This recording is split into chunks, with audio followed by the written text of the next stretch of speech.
আমরা চলে গেছিলাম শনিবার মোহনবাগান স্টেডিয়ামে খেলতে। তো বাস থেকে নেমেই প্রথমে হাঁটতে শুরু করে দিলাম। এই যে এই দিকগুলো সব গাছপালা ভর্তি, এই দিকটাতে আছে মাঠ, সামনে আমরা সবাই এগিয়ে যাচ্ছি, সবাই ছবি তুলতেই ব্যস্ত সত্যি কথা বলতে। তো এটা এই যে স্টেডিয়ামের ওপরে। তো কিছুক্ষণ আমরা বসেছিলাম, তো কিছুক্ষণ বসে থাকার পর আমরা নিচে চলে গেছিলাম। তো নিচে যাওয়ার পর আমরা সবাই মিলে একসঙ্গে খাবার খেয়ে নিয়েছি। দিয়ে খাওয়ার পর মানে প্রিপারেশন নিচ্ছিলাম যে কীরকম কী হতে পারে, স্যারও সাজেস্ট করছিল কিছু কিছু জিনিস। তো এই যে সবাই হ্যালো হাই করে দিয়েছে।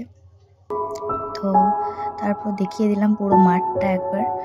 তো মাঠটা দেখিয়ে দেওয়ার পর আবার নিচে গিয়ে খাবার দাবার খাওয়ার পর আমরা খেলার জন্য প্রস্তুতি নিচ্ছিলাম।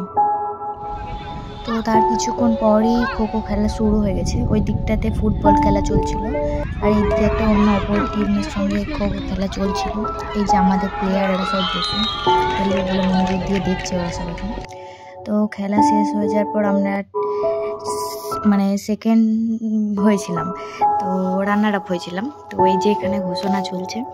তো সন্ধ্যা হয়ে গেছিলো, অনেকটাই সন্ধ্যা হয়ে গেছিলো, 6:30 বেজে গেছিলো।